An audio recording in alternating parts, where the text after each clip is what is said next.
It's Sterling on Peñaranda.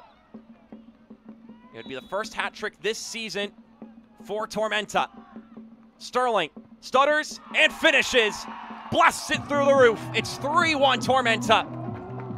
And Kazaiah Sterling with a hattie on the night. The goal brought to you by Savannah Hilton Head Airport. That's Peñaranda to pick a side, and he goes straight down the middle, straight up top. And as it rolls down the back wall of the goal,